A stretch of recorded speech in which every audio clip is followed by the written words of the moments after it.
Good morning student. अभी हम लोग इकोनॉमिक्स पढ़ने जा रहे हैं। इकोनॉमिक्स में चैप्टर 5 हम लोग पढ़ रहे थे पूर्ति की रेखा और पूर्ति की लोच, है ना। कल मैंने आपको इसके बारे में बता दिया था कि पूर्ति की लोच का क्या अर्थ है और पूर्ति की लोच को निम्नलिखित 5 प्रकार होते हैं। पूर्ति की लोच की निम्नलिखित 5 प्रकार होते हैं। पांचों प्रकार को मैंने लिखवा दिया था और उनके साथ फिगर बना के उसे समझा भी दिया था। और मैंने आपको बता दिया था कि वो क्वेश्चन जो मैंने बताया है वो बहुत इंपॉर्टेंट है। उसके साथ एक और क्वेश्चन जो इम्पोर्टेंट है, पूर्ति से रिलेटेड ही है, उस क्वेश्चन का है पूर्ति की लोच को प्रभावित करने वाले तत्व लिखें। पूर्ति की लोच को प्रभावित करने वाले तत्वों की व्याख्या करें।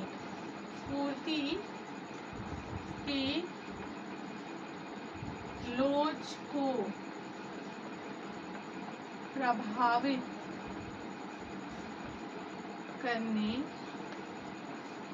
वाले पूर्ति की लोच को प्रभावित करने वाले तत्वों की व्याख्या करें। तत्वों की व्याख्या करें। देखिए एक चीज ध्यान दीजिएगा, जहाँ पर भी है व्याख्या करें आ जाता है वो क्वेश्चन लॉन्ग क्वेश्चन होता है, ठीक है। ये VVI क्वेश्चन है। इससे पहले भी जो मैंने क्वेश्चन बताया था उसको भी मैंने इंपॉर्टेंट दिखाया था और ये क्वेश्चन भी बहुत इंपॉर्टेंट है, इसलिए ये सब क्वेश्चन की तैयारी जो है वो अच्छे से कीजिएगा। पूर्ति की लोच को प्रभावित करने वाले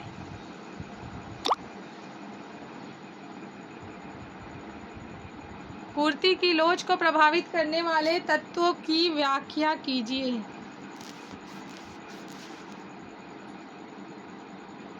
पूर्ति की लोच को प्रभावित करने वाले तत्वों की व्याख्या कीजिए। चलिए लिखिए। पूर्ति की लोच को प्रभावित करने वाले तत्व निम्नलिखित हैं। पूर्ति की लोच को प्रभावित करने वाले तत्व निम्नलिखित है। सबसे पहला जो तत्व है वो होता है वस्तु की प्रकृति। वस्तु की प्रकृति। मैं वस्तु की प्रकृति लिख दी डाइस देकर, अब आप लोग लिखेंगे, ठीक है। वस्तु की प्रकृति लिखिए। पूर्ति की लोच वस्तु की प्रकृति पर निर्भर करता है।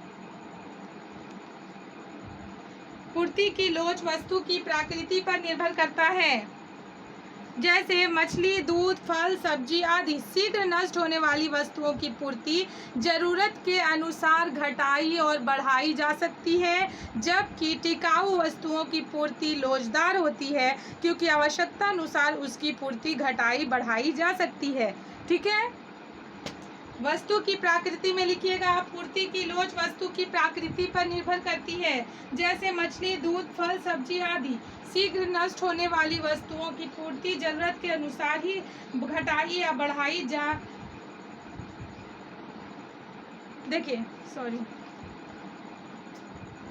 शीघ्र नष्ट होने वाली वस्तुओं की पूर्ति जरूरत के अनुसार घटाई जा सकती है पर बढ़ाई नहीं जा सकती, ठीक है।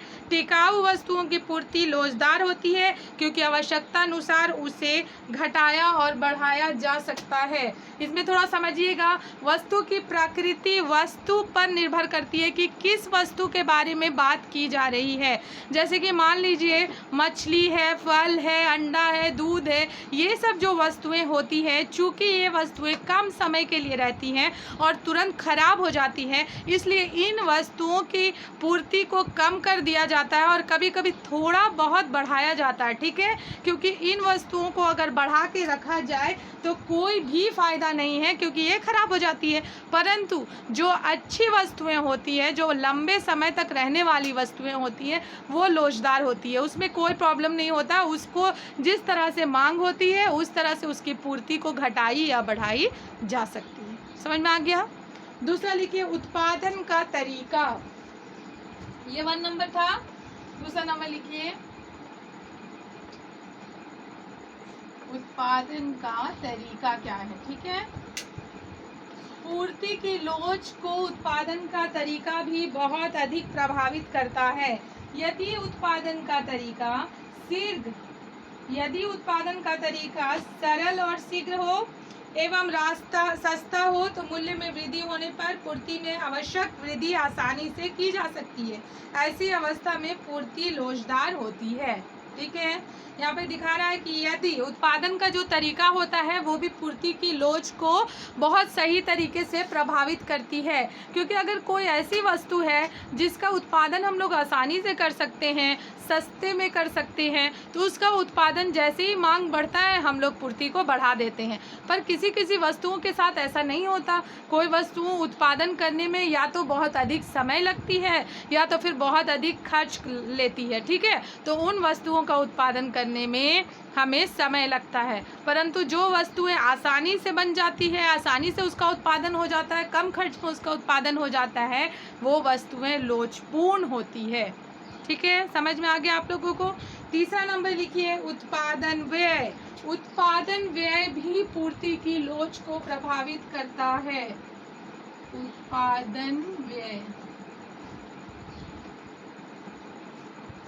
उत्पादन व्यय भी पूर्ति की लोच को प्रभावित करता है। ठीक है, क्या है? उत्पादन व्यय द्वारा भी पूर्ति की लोच प्रभावित होती है। उत्पादन की मात्रा में वृद्धि के साथ साथ यदि सीमांत उत्पादन व्यय में कमी हो तो वस्तु की पूर्ति लोचदार होगी। ठीक है, यदि उत्पादन का व्यय कम होता है तो पूर्ति लोचदार होती है। मतलब जब हमको ज़रूरत हुआ, जब मांग में कमी हुई और पूर्ति में वृद्धि हुई तो हम तुरंत उस चीज़ का उत्पादन कर सकते हैं। परंतु यदि उत्पादन व्यय अधिक होता है तो हम उस चीज़ का उत्पादन बहुत जल्दी या बहुत ज़्यादा पैमाने पर नहीं कर सकते, बल्कि अपने बजट के हिसाब से ही कर सकते हैं। चौथा लिखेंगे, फोन नंबर, बाजार की अवधि। फोन नंबर है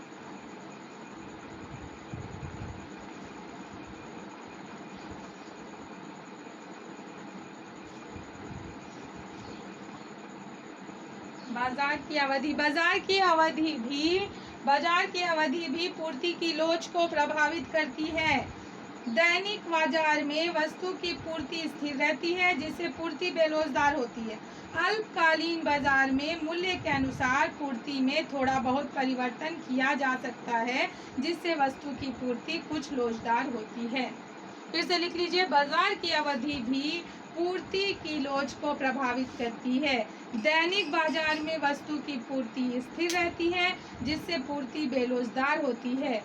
अल्पकालीन बाजार में मूल्य के अनुसार पूर्ति में थोड़ा बहुत परिवर्तन किया जा सकता है जिससे वस्तु की पूर्ति कुछ लोचदार होती है। ठीक है, और 5 नंबर लिख लीजिए, भविष्य में मूल्य में परिवर्तन की आशा। 5 नंबर लिखेंगे,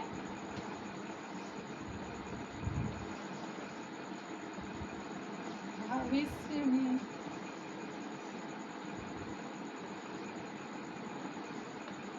मूल्य में परिवर्तन की आशा। मतलब ऐसी उम्मीद की जाती है, ऐसा आशा पहले से अनुमान लगाया जाता है कि हो सकता है बाजार में इस वस्तु की मांग बढ़ जाए या घट जाए। यदि उत्पादक भविष्य में किसी वस्तु के मूल्य में वृद्धि की आशा रखती है तो उसकी पूर्ति बेलोचदार होती है। ठीक है, उसकी पूर्ति बेलोचदार होती है। इस तरह से ये लॉन्ग क्वेश्चन है और ये लॉन्ग क्वेश्चन में आता है और बहुत इंपॉर्टेंट क्वेश्चन है, इसलिए इसकी तैयारी आप अच्छे से कीजिएगा। अगर ये क्वेश्चन 2020 में पूछ चुका है तब फिर ये हमारे लिए इम्पॉर्टेंट नहीं है, लेकिन अगर 2020 में नहीं पूछा है तो ये 2021 के लिए इम्पॉर्टेंट हो जाता है। ठीक है, इसके आगे हम लोग देखते हैं कि पूर्ति की लोच की माप के तरीकों को बताएं। पूर्ति की लोच के माप के क्या तरीके हैं? पूर्ति की लोच के माप के 2 तरीके हैं। पहला है प्रतिशत प्रणाली और दूसरा है ज्योमेट्रिक प्रणाली। जब भी मैं आपको कुछ भी पढ़ा रही हूँ तो मुझे पता है ये पूरी तरह से ये जो पूर्ति का चैप्टर है वो मांग के चैप्टर से रिलेटेड है। पूरी तरह से जो पूर्ति का चैप्टर है वो मांग के चैप्टर से रिलेटेड है। हर चीज़ हम लोग मांग की तरह ही पढ़ रहे हैं, बस वहाँ पे पूर्ति आ जा रहा है। ठीक है। तो मांग, जैसे हम लोग मांग की लोच को प्रभावित करने वाले तत्वों की व्याख्या किए थे, वैसे यहाँ पे पूर्ति की लोच को प्रभावित करने वाले तत्व की व्याख्या कर रहे हैं। फिर हमने किया था मांग की लोच की माप के तरीकों को बताएं, वो भी वही दोनों तरीके थे जो अभी हम लोग पढ़ेंगे, प्रतिशत प्रणाली और ज्यामितीय प्रणाली। इसे पूरे न्यूमेरिकल की तरह मैं आप लोग को कल बताऊंगी, ठीक है। Thank you.